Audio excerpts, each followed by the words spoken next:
প্রিয় দর্শক বন্ধুরা, এইবার চলে আসি আপনার মনের কিছু কৌতূহল, কিছু জিজ্ঞাসার চিহ্নের উকি মারছে, তার সেই জিজ্ঞাসা চিহ্নর ক্ষণিকের জন্য অবসান ঘটাতে পারি কিনা দেখা যাক। আপনারা ভাবছেন যে লক্ষ্মী চ্যানেল, এটা হচ্ছে কমেডিয়ান চ্যানেল, এই মানুষটা হাসায়, কত ফানি কথা বলে, নানা রকম বিভিন্ন রকম গান বাজনা নাচ এইসব নানা রকম বিষয় নিয়ে থাকে। এই মানুষটা এই ধরনের প্যারালালি প্রোগ্রাম করছে, ব্লগ ভিডিও করছে, কতটা সত্যতা আছে। বন্ধুরা, সত্যতা যাচাই করার জন্য আপনাকে 60 থেকে 90 দিন শুধু কথা মেনে চলুন। একবার সত্যতা যাচাই করার জন্য একবার কথা মেনে চলুন। 60 থেকে 90 দিন সত্য মিথ্যে জলের মতো পরিষ্কার হয়ে যাবে। এটা প্রথম ব্যাপার। দ্বিতীয় ব্যাপার হচ্ছে, প্রিয় দর্শক বন্ধুরা, আমরা এই পৃথিবীতে যত মানুষের বা যত প্রাণীর এই পৃথিবীতে প্রতি মুহূর্তে জন্ম হচ্ছে, এই মন দিয়ে শুনবেন কিন্তু কথাটা, এই প্রত্যেকটা প্রাণীর কিন্তু 5টা করে চরিত্র আছে। এই প্রত্যেকটা প্রাণীর, অর্থাৎ আমার আপনার প্রত্যেকেরই 5টা করে চরিত্র আছে। আশেপাশে আপনি যত মানুষ দেখছেন 5টা করে চরিত্র আছে। আগে আপনাদের সামনে পরিষ্কার করে দিই এই 5টা চরিত্র কি। একটা চরিত্র হচ্ছে জল চরিত্রের কিছু মানুষ আছে, আপনারই আশেপাশে আছে। জল চরিত্রের কিছু মানুষ আছে, অর্থাৎ জল কি হয়, জল যে পাত্রে ঢালা হয় সেই পাত্রের আকার ধারণ করে। অর্থাৎ সমাজে এমন কিছু মানুষ দেখতে পাবেন, সেই মানুষটা যেই স্থানেই যাক না কেন, সেই স্থানের সেই পরিবেশের মানুষকে খুব সহজেই কিন্তু নিকট আপন করে নিতে পারে। একটা মানুষের চরিত্র আছে মৃত্তিকা, অর্থাৎ মাটি। এবার মাটিরও অনেক ক্যাটাগরি আছে, সমতল জলভূমি আছে, সমতল ভূমি আছে, আপনার পর্বতভূমি আছে। তো এই বিভিন্ন ক্যাটাগরির মানুষ আছে, কিন্তু এদের মধ্যে মূল ক্যাটাগরিটা হচ্ছে মৃত্তিকা, অর্থাৎ মাটি। অর্থাৎ মাটি কি, মাটি তো শক্ত জিনিস। আবার অনেক মাটি দেখবেন ওপরটা শক্ত, ভেতরটা আবার একটু জল দিলে চট করে নরম হয়ে যায়। তো যাই হোক গে, মাটির চরিত্রের কিছু মানুষ আছে, আপনারই আশেপাশে আছে। সবাই যে আপনার মতন হবে এটা কখনোই নয়। 3 নম্বর চরিত্র হচ্ছে আগুন। হ্যাঁ প্রিয় দর্শক বন্ধুরা, 3 নম্বর চরিত্র হচ্ছে আগুন। আমরা যে সূর্য দেবতাকে দেখতে পাই, সব সময় জল জল জল জল করছে আগুন। যেমন সূর্য দেবতাকে দূর থেকে ভালোবাসা যায়, দূর থেকে আপন করা যায়, ওকে যেমন কাছে, ওই দেবতাকে কাছে পাবো এটা ভাবাটাও হচ্ছে প্রচুর পাপ। তার কারণ হচ্ছে সবসময় ভস্মীভূত করে দেবে। অর্থাৎ অল টাইম তার মাইন্ডের মধ্যে ডেস্ট্রয়েড চিন্তাভাবনা। সৃষ্টি করে না এটা কিন্তু বলবো না। অর্থাৎ আমাদের যে এই প্রাণী জগতের সৃষ্টি হচ্ছে এই 5 তত্ত্বে, কাউকে একজনকে যদি আপনি বাদ দেন,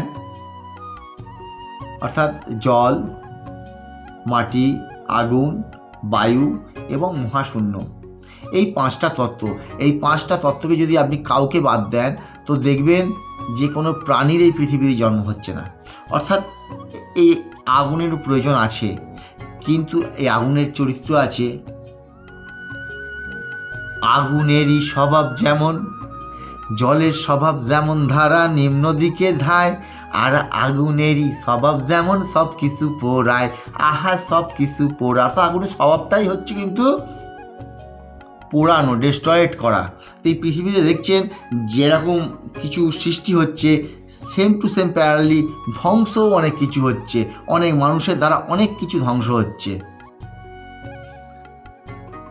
এই আগুন চরিত্রের মানুষ কিন্তু আপনার আশেপাশেই আছে, যা সব সময় একটা চায় না যে আপনি একটা ভালো কাজের মধ্যে নিযুক্ত হন, আপনার ভালো হোক এটা হয়তো চায় না। সব সময় আপনার সঙ্গে কারোর একটা ক্রাইসিস লেগে থাকুক, ঝগড়াঝাটি লেগে থাকুক। এই আগুন চরিত্র মানে ডেস্ট্রয়েড। এই মধ্যিখানে ঢুকে আপনার মাথায় কানে যা হোক কিছু একটা ফুসমন্ত দিয়ে রাখবে, আর আগুনকে আপনি বিশ্বাস করতেও আপনি বাধ্য হবেন। সে আগুন, তার পুড়িয়ে দেওয়ার ক্ষমতা আছে, অর্থাৎ তাকে বিশ্বাস করতেও আপনি বাধ্য হবেন। কিন্তু তার কাজই হচ্ছে আপনাকে একাকিত্ব তৈরি করা, আপনাকে একাকিত্ব তৈরি করা তার কাজই হচ্ছে। আগুন চরিত্রের মানুষ সবসময় ডেস্ট্রয়েড। আপনার সঙ্গে যদি কিছু ভালো না লাগে আপনাকে সবসময় ক্ষতি কামনা করবে। আপনার সঙ্গে যদি মিলমিশ হয়ে গেল তো খুব ভালো, যদি মিলমিশ না হলো শুধু আপনার ক্ষতিই কিন্তু অমঙ্গল কামনা করবে। তো এটা একটা চরিত্র গেল। 4 নম্বর চরিত্র হচ্ছে বায়ু। ভালো করে মন দিয়ে শুনবেন কথাগুলো, আর কমেন্ট বক্সে যা বলছি আমি কথাগুলো কতটা সত্যতা আছে তার কিন্তু অতি অবশ্যই উল্লেখ করবেন। 4 নম্বর চরিত্র হচ্ছে বায়ু। এই বায়ু চরিত্রের মানুষ কিন্তু এটাও কিন্তু আপনার চারপাশে আছে, আপনি কিন্তু দেখতে পান। এই মানুষগুলো কিন্তু সচরাচর এক জায়গায় স্থিরতা থাকতে পারে না। সে কর্মস্থানেই হোক, হাটে বাজারে হোক, যেখানেই হোক না কেন, কর্মস্থানে যদি হয় তো দেখতে পাবেন এই মানুষগুলো বেশি হচ্ছে আপনার ট্রান্সফারেবল জব পায়। মানে কোনো জায়গায় স্থিরতা নেই। হাতের কাজ করে, ঘুরে ঘুরে লোকের বাড়ি কাজ করে, হাতের কাজ করে, বা হয়তো দেখা গেল ইঞ্জিনিয়ার হতে পারে। স্থায়ী এক জায়গায় বসে যে কাজ। বায়ু চরিত্রের মানুষ ভ্রমণ পিপাসী হয়, ট্যুরিস্টের ব্যবসা করতে পারে। অর্থাৎ বায়ু কখনো আবদ্ধ একটা জায়গায় থাকতে পারে না। এই বায়ু চরিত্রের কিছু মানুষ আছে। আর একটা চরিত্র হচ্ছে মহাশূন্য, যেটা আমরা পৃথিবীর মাটিতে দাঁড়িয়ে ওপর দিকে দেখতে পাই, মহাকাশ। এই মহাশূন্যেরও একটা বায়ুমণ্ডল, যেটা বলছি আর কি, এই বায়ুমণ্ডলের একটা চরিত্র আছে। বেশিরভাগটাই কিন্তু এরা মানে ভাবুক চিন্তাভাবনার মধ্যে থাকতে পছন্দ করে। এরা সব সময় কিন্তু খুঁজে বেড়ায়, সৃষ্টিকে খুঁজে বেড়ায়। বিভিন্ন রকম চরিত্রের মধ্যে এই 5টা হচ্ছে প্রধান চরিত্র। এবার এই প্রত্যেকটা চরিত্রের নির্দিষ্ট কিছু দিক আছে। হ্যাঁ প্রিয় দর্শক বন্ধুরা, মন দিয়ে শুনুন কথাগুলো। এই প্রত্যেকটা চরিত্রের নির্দিষ্ট কিছু দিক আছে। একটি মাত্র দিক যা সর্বচরিত্রের মধ্যে বর্তায়, একটি মাত্র দিক। ভালো করে ভিডিওটা কথাগুলো মন দিয়ে শুনবেন। সেই দিকটা কি না, সাংসারিক দিক, অর্থাৎ সংসার ধর্ম। এই সংসার ধর্ম কিন্তু প্রত্যেকটা চরিত্রই কিন্তু করে। প্রত্যেকটা, অর্থাৎ ভূমিষ্ঠ হওয়ার পর একটা সংসারের মধ্যে একটা প্রাণীর ভূমিষ্ঠ, একটা মানুষের ভূমিষ্ঠ হয়, একটা পরিবারের মধ্যে ভূমিষ্ঠ হয়। তাকে পরিবারের প্রতি কিন্তু একটা কর্তব্য থেকে যায়। আর এটাই কর্ম আর এটাই ধর্ম। এই সাংসারিক দিক প্রত্যেকটা চরিত্রের মধ্যে যায়। এরপর কি, এরপর আরও বিভিন্ন দিক আছে। প্রিয় দর্শক বন্ধুরা, 24 ঘন্টায় একটা দিন, আপনি প্রত্যেকেই জানেন 24 ঘন্টায় একটা দিন। তাই 24 ঘন্টার মধ্যে 12 থেকে 14 ঘন্টা যদি সংসারের পেছনে যদি ব্যয় করা হয়, আমরা যদি 12 থেকে 14 ঘন্টা সংসারের জন্য যদি ব্যয় করি, তাহলে আর পড়ে রইল কত? তাহলে 10 থেকে 12 ঘন্টা পড়ে রইল। 10 থেকে 12 ঘন্টা জীবনে, সারাদিনের দৈনন্দিন জীবনে সারাদিনের 10 থেকে 12 ঘন্টা পড়ে রইল।